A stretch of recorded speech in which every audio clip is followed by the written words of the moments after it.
So what do we mean by angle of attack? I do a lot of work with TrackMan. Love the machine, love the technology.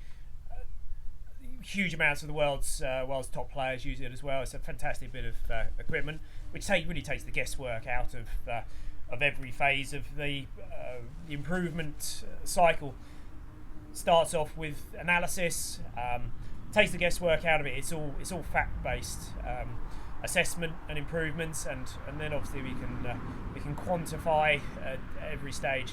Look back at previous sessions, see whether we have improved. Obviously, we hope we have every time. Or if we haven't, why haven't we? Where's the next avenue we need to look down? But there's some common terms that I use, and I thought I'd take this opportunity to explain these terms in a little bit more detail. And the first one of the key bits of golf club information that I look at from a coaching point of view is angle of attack.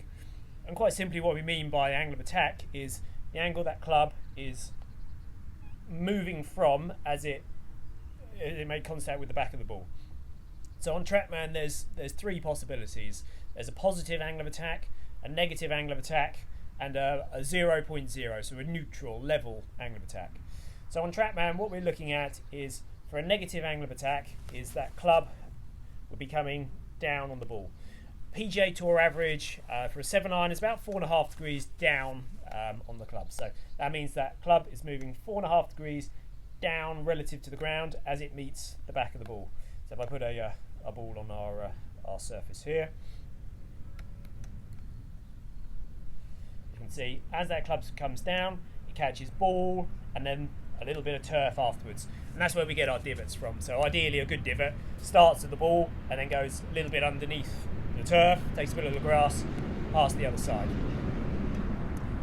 Then we have a look at a zero, a neutral angle of attack, and that would be where the club is moving completely level to the surface as it meets the back of the ball. Those would be the kind of shots that you might find where you strike them nicely. They feel like they came out the middle of the club face, but there was no divot at all. Probably means your angle of attack was quite shallow, was quite neutral. And then we've got our the old positive angle of attack, where we get a bit of divot first and then catch the top of the ball.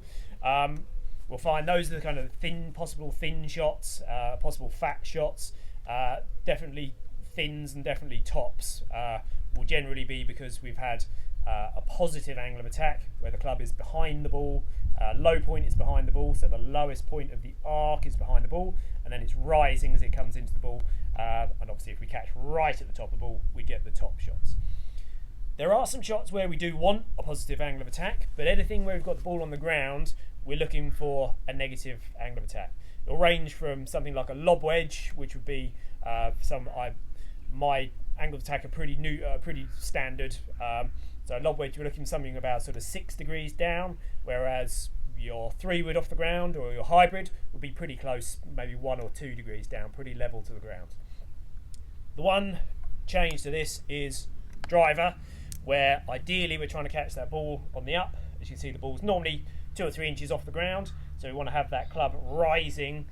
If we pretend this is a driver for a second, we want that club rising as it comes in, because the driver's got a relatively straight face, and we can see it's then going to catch it on the way up and send it out there with high launch and low spin, so the ball flies as far as possible, lands, and then rolls with the ideal relatively minimal backspin. So there's a angle of attack explained for you.